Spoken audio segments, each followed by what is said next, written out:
நிறுத்துங்க. வாங்க வாங்க வாங்க.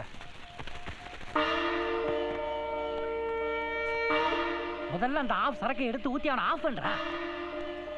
இந்த குடி பாவி பாவி ஆவியா வந்து உயிரை எடுக்கிறியாடா. அநியாயத்துக்கு அப்பனை ஏத்து கேஸ் போட்டு ப்ராப்பர்ட்டி பிளாக் பண்ணிட்டானடா. இவனால மொத்த குடும்பமும் தற்கொலை பண்ணி நமக்கு கிடைக்க வேண்டிய சொத்து கிடைக்காம போயிருச்சே. உயிரோட இருக்கிறவனுக்கு பிராந்தி சைனீஸ் வச்சு படைச்சுக்கிட்டு இருக்கிய. சயின்டிஸ்ட் இல்லடா, சைட் டிஷ். ஏதோ ஒரு விஸ். இதுக்கு கூலி கொடுத்து ஐயரை வேற கூட்டி வந்திருக்கிய. அந்த சாராய் பாட்டி எடுத்து கொல்றா. போன வாரம் கூட அவன் என்கிட்ட பேசிக்கிட்டு இருந்தாயா? எங்கடா? இங்கடா. ஏய், அவன் தொல்லை தாங்க முடியாம தான் வீட்டை காலி பண்ணிட்டு போனோம். இப்ப இவன் இங்க குடி வந்து மாட்டிக்கிட்டாடா. அவன் போட்டோவை எடுறா, வந்துட போறான். அடுத்த வாரமும் வருவான், அடுத்த மாசமும் வருவான். நீ அவங்கிட்ட பேசிட்டாரு, நாங்க கிளம்புறோம். தட்சணை கொடுக்காம போறேன். தட்சணமும் பாட்டில் இருக்கே, எடுத்து அடிச்சுக்கோ. சிவா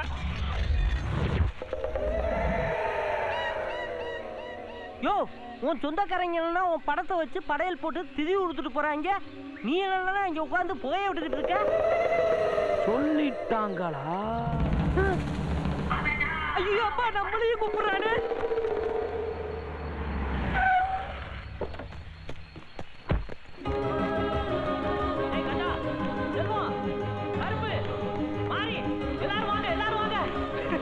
என்ன முனியா, இன்னைக்கு இவ்வளவு சந்தோஷமா இருக்க? நீ இப்படி சந்தோஷமா இருந்து நாங்க பார்த்ததே இல்லையே. தாமரை இன்னும் கொஞ்ச நாள்ல குணமாயிடுவானு பெரிய டாக்டர் சொல்லிட்டாரா.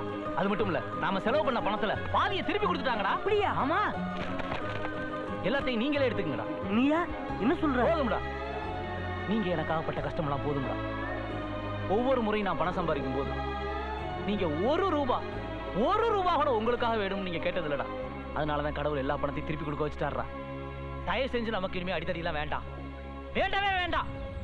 இது எல்லாத்தையும் நீங்க எடுத்துக்கிட்டு அவன் சொந்த ஊருக்கு போய் ஏதாவது ஒரு தொழில் செஞ்சு பழச்சுக்குங்கடா. தாமரை ஆஸ்பத்திரியில இருந்து குணமாகி வந்த உடனே அவளை ஊருக்கு கூட்டு போய் அவங்க அப்பாட்டு விட்டுட்டு நானும் எங்காச்சும் போயிட போறேன். ஏய், எடுத்துக்குங்கடா, பணத்தை எல்லாத்தையும் எடுத்துக்குங்க. இது கிடக்குது முனியா, நீ சந்தோஷமா இருக்க பாரு, அதுவே எங்களுக்கு போதும். டேய், இந்த கேப்பியான விஷயத்தை நம்ம கொண்டாடுறோம். என்னடா இந்த கோவிந்தனுக்கு ஃபோன் பண்ணி அரை மணி நேரம் ஆச்சு, இன்னும் ஆளு காணுமே. கதவை தோற. அண்ணன் மேட்ச் பார்த்து ரொம்ப கழிச்சு போய் வந்திருக்கான். என்னடா கோவிந்தா, எவ்வளவு நேரம் ஆச்சு உனக்கு ஃபோன் பண்ணி? நீ என்னடா மெதுவா கையில பால் உருட்டிட்டு வர? பாப்பா, நீ வேற ஐபிஎல்ல சும்மா போனி போலன்னு பொளந்துட்டு இருந்தான். நீ வேற போன போட்டு லாஸ் பண்ணிட்ட. அது போனி இல்லைங்க, கோனி. ஏய், ஸ்டம்ப் இருக்கும்போது பேல்ஸ் ஆடக்கூடாது. அண்ணன் கூட பஞ்ச் அடிச்சிட்டாரு. ஏய், 20 வருஷத்துக்கு மேல நான் இருக்கேன். நேத்து வந்து எல்லாம் பஞ்ச் அடிக்கிறான், நான் அடிக்கூடாதா? பஞ்சுனா அது என் வாயில இருந்தா வரணும். நீ அந்த சாலா போடு. போட்டுறேன் வாத்தியாரே. கை தட்டுங்க. எதுக்குடா இதெல்லாம் மறைக்குது இல்ல?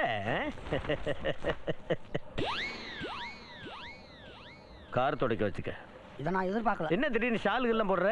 நீ டாக்டர் பட்டத்தை புடிச்சிட்டு வந்துட்டீல, அதுக்கு தான். அட பாப்பா, என்கிட்ட இருக்கிற கரன்சியை வைக்கிறதுக்கே வீட்டு பீரோல இடம் இல்ல. இந்த கர்மத்தெல்லாம் எங்க கொண்டு போய் வைக்கிறது? கிழிஞ்ச கோவணத்தோட திருட்டுல ஏறி வந்ததெல்லாம் மறந்துட்டு பேசுறியாமா? கிழிஞ்ச கோவணத்தோட திருட்டுல ஏறி வந்தவன் இன்னைக்கு ஒரு பெரிய கோடீஸ்வரனா இருக்கேன்ல. எதுக்குடா பழைய சில்லறை எல்லாம் என்ற? ஒரு ரூபாயில தம்புடி குறைஞ்சாலும் அது ரூபாய் ஆகாது கோவிந்தா. அண்ணன் போட்டிக்கு பஞ்ச் அடிச்சிட்டாரே. டொக்கு வச்சதுக்கெல்லாம் சிக்ஸர் அடிச்ச மாதிரி குதிக்காத, பவுண்டரி லைன் தாண்டி ஓடு. சரி, இன்னும் இனாத்துக்கு வர சொன்னேன். வா சொல்றேன். டெல்லியில இருக்கிற பெரிய பெரிய மந்திரிகளோட அல்லக்கையோட பிள்ளைக்கு வர்ற 27ஆம் தேதி கல்யாணம் பண்ணா. அதுக்கு நம்மகிட்ட 20லேருந்து 22 வயசுக்குள்ள 5 ஃபிகருங்க வேணுங்கிறான். கல்யாணத்துக்கு போய் நம்ம கிட்ட போனா? கல்யாணத்துக்கு பெரிய கிரானைட் குவாரி ஓனரோட பொண்ணை ஏற்கனவே அவன் பிள்ளைக்கு ஃபிக்ஸ் பண்ணிட்டான். இது அதுக்கு இல்ல, பின்ன அதுக்கு பேச்சுலர்ஸ் பார்ட்டியா. பேச்சுலர்ஸ் பார்ட்டினா காக்டெயில் இருக்கும், தண்ணி இருக்கும். இவன் என்ன கண்ணியில கேக்குறான்? பணம்டா, பணம். அது மட்டும் இல்லை, ஹைவேல ஒரு பெரிய டோல்கேட் கான்ட்ராக்டே நமக்கு போட்டு தரணும். ஆனால் ஐட்டம் மட்டும் ஃப்ரெஷ்ஷாக இருக்கும். இதை மட்டும் நீ கரெக்டாக பண்ணிட்ட, பணத்துலேயும் கான்ட்ராக்ட்லேயும் உனக்கு 25%.